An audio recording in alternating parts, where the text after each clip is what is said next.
Well met, adventurers! Side quests are always fun things to put in front of your players because it can allow them to be able to, have a little bit of downtime from the main quest that they're currently doing, to be able to earn some gold that's going to help them, to be able to get items or whatnot for the main thing they're trying to do, and it can help them explore the world and, have a better grasp of, your world actually being not just go A to B and such and such and such, but there's extra things for them to do as well. So that's why side quests are a lot of fun, and I have 5 fun ones that you can throw into any campaign, so let's get into this. Yes, it is I, Nathaniel Gomezian, shopkeeper and proprietor of Gaming Treasure Chest. Now, so today's video is about side quests that you can put in front of your players just for them to have some fun, gain some gold, and it's always nice to have these kind of things that you can put in front of your players. If you've got nothing else that you can think of during downtime and whatnot, putting something like this in front of them is always fun. So let's get into the first one. So the first side quest is very simple. It's a race. Now, we're going to make it a little bit more fun, and it's going to be an underground, basically the way that your players find out about this is when they're exploring a town and whatnot. Maybe they hear some people whispering in a tavern or whispering in the street, oh, the guards are there, shh, don't talk about maybe they start talking about this race and quiet themselves down because they see a guard's presence or whatnot. Because basically, this is an underground, not 100% above board legally kind of race, and so your players can find out about it like this, and they might want to explore that hook and see what's going on here, what is happening. Of course, you don't have to take that angle. It can just be a standard race which is happening in the town that's got a lot of uproar and people excited about it, with people being able to put coin down and such, betting, and that's the excitement could be because of that. But the little kind of secret,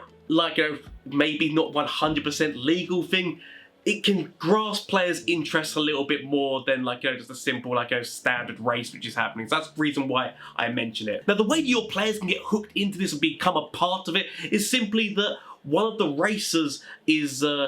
become unwell or has been killed or something along those kind of lines, whereby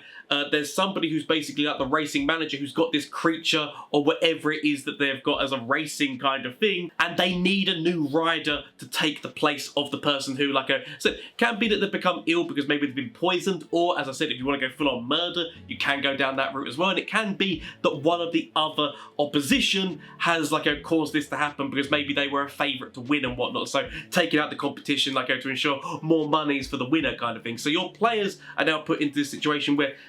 they can go down the investigation route of finding out who's poisoned them or killed them or such, and get involved in the race with one of them actually taking control of whatever the steed is. You can have it as being not just a standard horse, it can be a big lizard or something along those kind of lines, or whatever you kind of want. And the idea of it is that this is going to be a stupid race full of fun characters and a kind of wacky racers kind of style of things, whereby you've got a man who is riding a robot chicken, you've got somebody riding a magic carpet, there's a pixie or something like that who is riding some little kind of woodland creature or some kind a bird or something like that. And basically the idea of it is that there are rules within this race in that the competitors can do things to each other to try and screw each other over and whatnot, but death is off the table, and magic from people outside is shunned upon and it will cause problems. And so basically your players knowing that going in, there are obviously wizards and such who might have a subtle spell and they might get that involved for shenanigans, but it also could be that it is making the players have to think about if whoever they put into the race, they want to help them, coming up with sneaky ways of being able to help them, but the crowd and people are not going to be able to see, so that they don't get a whole crowd or whatever security this underground kind of thing, mobsters and whatnot have after them. Now, you can set up this race however you want to in terms of working out a landscape for how this race is going to work. It might be going across different terrains and whatnot, to make it a little bit more interesting. You can do it as being one circuit and that's it, or 3 circuits. Most of the time, I will admit, it probably comes down to 1 circuit because the players and whatnot get so much shenanigans, and plus the competitors get so much shenanigans, because the idea is that you want to put people in doing things basically where somebody's got a horse, but it's a phase horse where basically it can teleport or phase itself further on down the course, and like that's one of their kind of things. You know, they got the guy who's got the robot chicken. Maybe when it gets taken down, the robot chicken explodes and takes out a big part of the course and stuff like that. Stupid, crazy things like that is basically what's going on here. Really much think Wacky Racers, where every racer has got their own kind of little thing, which is going to be like, you know, their move to try and take out competitors. Like, you know, maybe like somebody's riding a basilisk and trying to turn other members to stone. So many stupid things that you can do with this. So I will say, like, you know, I'm not going to give you exactly every single racer and such like that. Or if people do, please put down in the comment section down below and I'll try and come up with a whole bunch of racers so you can put into this race. But primarily the thing is that your players are taking over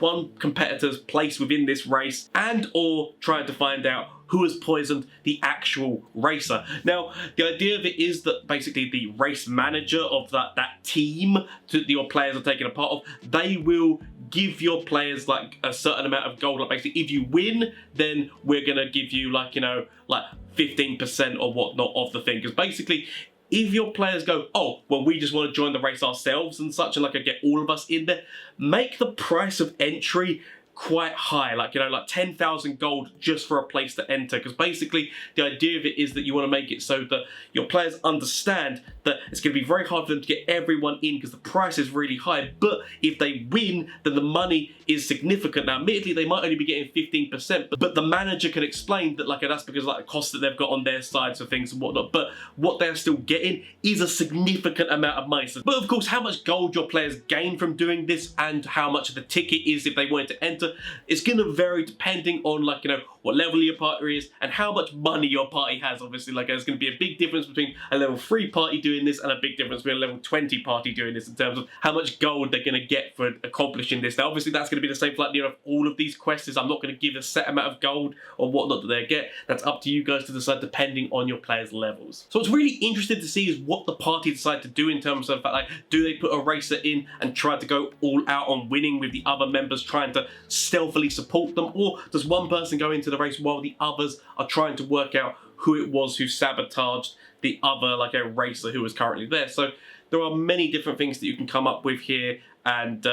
that's what makes this like a very fun and malleable quest that you can put in front of your players, and that's why I like the idea of it so much. So the next quest that you can put in front of your players is simply that they go to a town and everyone's really pissed off with the noble, like the baron, whoever it is who's in charge of this place. And basically it can be that your party can understand, like hearing through moans and grumbles throughout the town, maybe they start talking to somebody, they can find out that the ruler actually used to be quite nice. It's only been like maybe the last month or couple of months that they've really turned and like they've been trying to collect more taxes. They've been cracking down a lot more, like in terms of like putting in crazy rules and such, that like they can't worship this particular deity, or they can't do things that they would normally do without impunity, but now like, you know, it's come against the law. It's really pissing off the town, but there's nothing they can really do about it because they're simple peasantry and like they have to pay like these more taxes, blah blah blah blah blah. Now it can be interesting to see how your players tackle this, whether or not they go straight to the main man and try to talk to him and whatnot, which he is going to be very rude and abrasive with them and basically tell them to F off because this is his land, he does what he wants. But in that conversation, if they have it with the main man, there's going to be an advisor there, and basically the king near enough always turns to the advisor to get like a whisper in his ear, and then that's when he responds to the party. So imagine kind of Lord of the Rings, like, you know, worm tongue kind of esque kind of thing, whereby there's an advisor who keeps whispering to the king and telling them basically what to say. Now your party can now start to latch in on that and investigate and follow this person, and when they follow this person, maybe at night, like obviously they might leave the castle, manor, fort, whatever the place that this like the main leader basically like stays in, this advisor might leave at night like sneakily, and your party can follow them and like maybe like they go slightly into the woods, into a cave or something, and that's when the party can overhear them talking basically to hags, because there is the monster in the 2024 monster manual, which is the night hag, and the night hag basically like has a soul bag and such and can manipulate mortals' dreams and basically try to corrupt them and turn them evil. And so that's basically what is happening here, is that the advisor can like basically turn out of their shapeshift and it reveals that they are also a hag, and it's basically like 3 of them working together, because this is going to be a coven of hags working together to try and corrupt this kingdom for some nefarious purpose. Now, one thing I like about using hags is basically like, you know, your players might actually start fighting them and going all out, like you're trying to kill them, such and such. But it will get to a point whereby maybe the hags are starting to see that things aren't going their way, that they might try to strike a deal with the party. Now, you can go about this deal however you want, basically them saying like, okay, right, if you leave us alone and leave us to our thing, we'll grant you a great boon. And this boon can be whatever you want it to be, in terms of that, like maybe it raises all the players' stats in terms of they can increase one of their ability scores by like 1 or 2, like just to make things crazy and slightly potentially overpowered if they choose to go down that route. Maybe be able to give them more vitality and health, like increasing their HP points by a certain number, or granting them an item or items of significant power or such like that might sway the players into actually siding with the hags and allowing them to let whatever happens to this kingdom happen, and they gain this deal. And that's why I like working with hags, is because it really puts in that moral question with your players in terms of, do they keep fighting, take down this evil and like free the land from the tyranny that is potentially like what is happening, or do they take this deal? And so that is where we'll see what the players decide to do. Obviously, as I said, like, you know, what will end up happening because of this one way or the other will be consequences that will ripple out into the game. I always love quests which involve consequences potentially hitting the party down the line, like, you know, basically when they come back to this town in the future, either it's going to be more prosperous and like everyone is joyful and such again, because basically the noble king who was being tormented in these nightmares of like causing him to become evil basically has stopped that from happening, because they've wiped out the hags, and like there's much more prosperity, everyone's happy, and like the town is going to be like very happy for the people. Or potentially in the future, if they come back to this place, it is even more dark and desolate, and there is like, you know, something even more evil which has happened here, and basically like the townsfolk, there's barely any townsfolk, and maybe something nefarious is happening in terms of some of them have been captured for experiments or whatnot, or whatever the hags' evil ends are. And that is something later on that maybe the party might regret their decisions. But if they just decide to slay the hags immediately and go back to town, explain to the king what was happening, he kind of like, you know, wakes up from this stupor of like, you know, finding out that he was being basically tormented, manipulated, and become evil, and he can thank the party and give them a certain amount of gold or whatever it is, like basically to reward them for helping. The next question is a simple and fun one at sea, where basically like if your party is visiting a port town or something along those kind of lines, that maybe like, you know, the people are talking about this like a terrible monster in the sea which is taking down ships, taking down cargo. Like it could be like the merchants complaining about the fact that they haven't got their cargo in a long time because basically the ships are being like disturbed in some way. Then when your party can talk to the sailors and such, like they can basically be like, there's this terrible monster that comes out of the sea. It's got like one big glowing eye, and then like it takes ships down with it, kind of thing. And like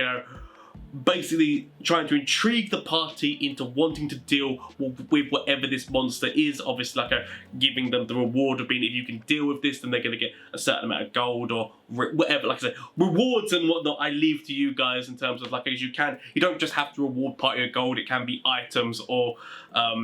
status or the ability to be able to like travel freely, blah blah. There's many different rewards that you can give to your players, primarily gold, but there is other things, so I'm not going to go into that. But the fun bit about this quest is that if your party managed to like gain access to a ship,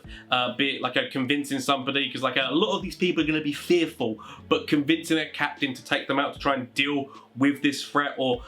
buying a boat of themselves and somehow learning to sail to get to wherever this thing is, like it could be put on a map for them, like in terms of like the main area that this creature seems to attack ships in, and they can head off there, and basically when they get there they see this like what is described as a large glowing eye coming out from the sea. It is basically a periscope from a submarine, because these villains are a bunch of artificers basically who have created a submarine, because in these times there's not many kind of like machines that work like this, about going undersea and traveling under the sea. Like I mean obviously like it depends on what your world is like, maybe there are loads of things like this, but I like the idea of a world where these kind of machines like submarines and such, it's not common. Like maybe there's like some people talking about it, like very few people know about them kind of thing. But the idea of it being a submarine, so people thinking it's going to be a creature, but it's actually a submarine which comes up and they can see and they go, oh shit, what the hell's that? And they're basically bees that shoots harpoons at the ship and starts dragging it towards it, and basically this submarine can come up and it have like a gaping mouth that opens to bring the ship within it, and that's like basically how they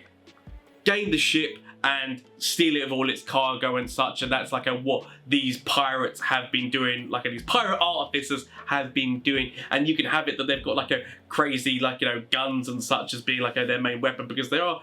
crazy inventor types. Like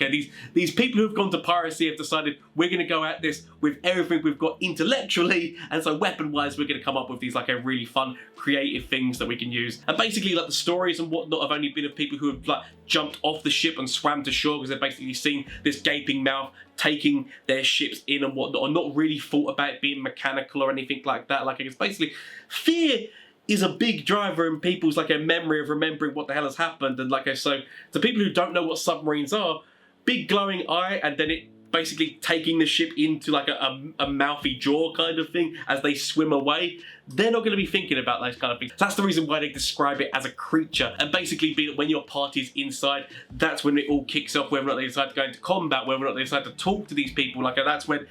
they decide to do whatever they want to do. But basically what they have to do is stop this thing from taking down the cargo ships within this area if they want the reward. They might actually talk to these people and decide, well, since we know what you're doing and we can beat the shit out of you, we now want to cut. It depends on what your party's like in terms of whether or not they decide to go down and we'll take this stuff down and stop it from happening, or, well, I see what you're doing there. Maybe we want a piece of this if you want us to stop, like, not expose you and such, or what's going on. So, depending on what your party's like, whether or not they're more on the good side or more on the chaotic side, will depend on maybe how they decide to do this quest. And so, I will leave that up to you. I would love to hear how people go about doing this quest in terms of whether or not they decide to side with the pirates or whether or not they decide to side with the townsfolk, merchants and such. So, yeah, again, let me know. The next quest is another interesting, fun kind of murder mystery-esque one, whereby your party go into a town and there's hubbub going around because people are getting murdered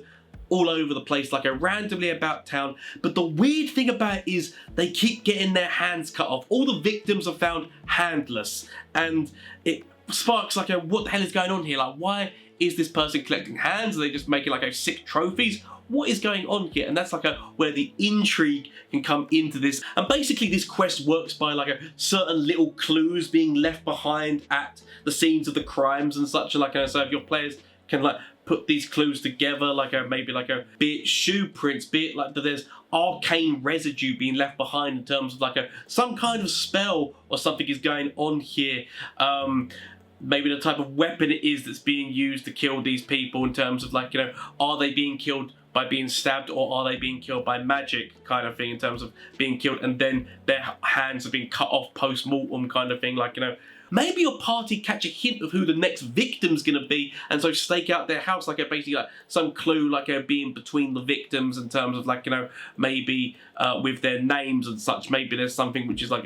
interesting with that, like maybe alliteration, like I'm going with Poirot, the ABC murders, where the first person murdered name is like AA in terms of like their first name and surname, the next one's BB, the next one's 6, so basically like something that correlates as being there's a reason why these people are being killed in a certain order, and maybe being able to find out who the next victim is. And when your parties stake this place out, they find this crazed guy who's basically trying to kill whoever it is. Your party can stop them. Now your party might kill them, or your party might try to take them in to custody and like basically be this is the murderer and let the people do what they want to do with them. If they try to capture this person, one of the moves that he's going to do before like, accepting defeat is he will cut his own hands off and try to mutter some kind of incantation. Now the party's not going to know what the hell's going on and what is that, but basically when this person is in jail and like, maybe like the party stick around for a little bit to basically be like, look, this was the guy who was trying to kill these people.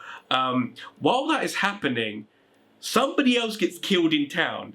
and it's like, what the hell is going on here in terms of, we've caught the guy, this is the guy, we've actually physically caught him trying to kill people, what is happening here? And I came up with this idea because when I was looking through the monster manual again, there's a really fun creature that's basically a bunch of crawling hands. So what this person has been doing, this arcane person has been going around cutting people's hands off to basically make this monstrosity of helping hands, because many hands make light work, and I really want there to be like a diary in his, like, you know, place if they go to where like the main guy's, like, you know, houses or such, like a diary that basically has that written all over the place, like many hands make light work, many hands make light work, and he's been collecting these hands to be like his, like a kind of weird servants to go around town and do his bidding and whatnot, but he needs to collect all these hands first, and once he has them all, then he can do whatever he wants, like making them all do gardening or some shit to basically, like, you know, live out a perfect life. But he needs the hands first in order to accomplish this goal, and I like the idea of that.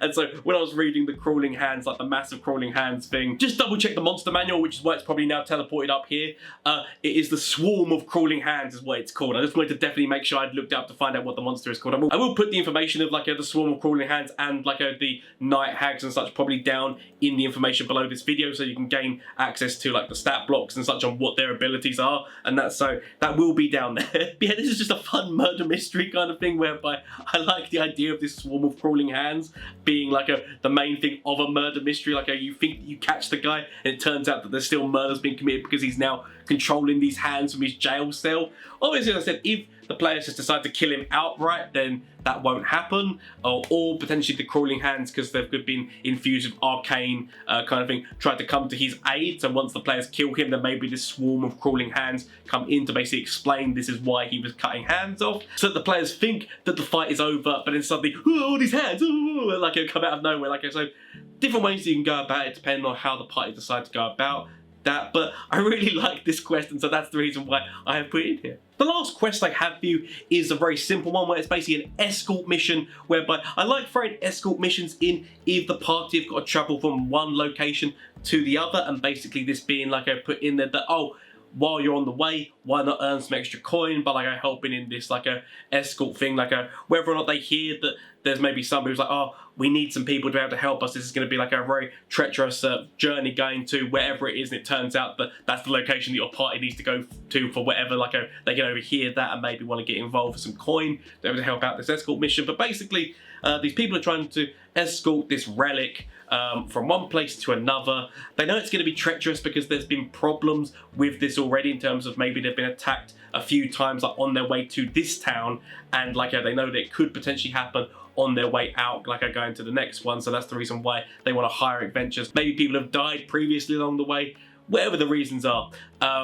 Basically the party can agree to do this. They might find out that basically they've been being attacked by the prey mantis people. I want to say that the way you say their name is the Thri Kreen. I might be wrong. I will put their thing down, and they're probably like somewhere up on this screen. But basically, prey mantis people have been trying to stop this because what it can transpire is that this relic that they are transporting is something that's been stolen from their people, and that's the reason why they really want it back, because it's a very important artifact for their kind, and maybe like, you know, they can talk to the players or try to reason with them, or something that happens along the road when they get like massively ambushed by these things. And basically what the artifact does is it gives a very limited form of foresight, which basically, like, I don't know if people know foresight. Foresight's like a level 9 spell, which basically grants 8 hours, I think, of being able to see slightly into the future. So you gain like an advantage on attack things that are trying to attack you gain disadvantage, you gain advantage on, I think it's like saving throws and such. So it's a tiny version of that. Maybe it can be activated 3 times a day, and basically like for a turn you can gain these abilities of gaining like an advantage on attacks, disadvantage to anything trying to attack you and such like that. So really cool item, especially like early on in the game. So it depends on whether or not the party finding out what this is, whether or not they want to take it for themselves, continue on with the mission and like get it to wherever it's trying to get to and gain the gold from that, or give it back to the Thri Kreen, probably saying it terribly wrong, and like make peace with their people. Because like, you know, this is yet again one of those kind of quests that can potentially like ripple into their world, in terms of like, you know, maybe like if this goes and like stays with whoever it is who's taking it from them, it can really piss off the Thri Kreen, and maybe like, you know, they start attacking certain villages and such, and that's what happens in the world. Like maybe this is like, you know, causing maybe a slight little war between those kind of things. Maybe if the party help them out and actually decide, you know what, this is actually your relic and this makes perfect sense for us to go back with you, giving it back to them, maybe like, you know, it gives them a friend in the future. Maybe they become allies in the future that they can call upon them if needed. Maybe, yeah, again, they grant them some kind of boon, or maybe they give them like a reward, monetary or item wise, that can be like a good for the players. Like, yeah, there's different ways that you can go about this, but yeah, again, it's one of those kind of decisions whereby the repercussions of the decision will be felt within the world. And those are the kind of quests that I love, just because, like, you know, it really makes them, even though they're side quests, because it lets the players know that their decisions really have impacts within the world they are playing in, and that, like, it's not just that their decisions don't really mean anything and that nothing's going to happen if they go one way or the other. And so that's why I like quests like this. And if you enjoyed this video, I want to see more quests like it, because I did actually do a video previously on this with 5 other quests. So if you enjoyed this video, maybe check that one out if you want 5 more fun quest ideas that you can put in front of your players. But if you enjoyed this, why not consider hitting the subscribe button, because I do more videos like this, D&D videos, and so if you enjoyed this, you'll probably enjoy them too, so why not consider it? And also, if you like this video, why not hit the like button? And as I said, comment down below if you've got any quest ideas of yourself, or if you've used any of these ideas and want to come back and tell me how it went. I would love to hear how it went for you and whatnot. Also, obviously, there is the Discord link if you want to go to that. There's like a Discord thing where I'm trying to build up a community of like-minded people who love playing Dungeons & Dragons and want to have a good time. So if that sounds like fun, consider that as well. As well as there is also the Etsy store of gaming treasure chests. As I said, I am the proprietor and shopkeeper of such, where I design and 3D print and will send these items to you. They're mostly D&D themed, and it's been a lot of fun, like designing them and that. And so I would love to be able to send these things to you. It's just a way, if you want to help monetarily, please consider it. But obviously, if you can't, do not worry about it. Thank you for being here. Hope you had a good time. And until next time, goodbye.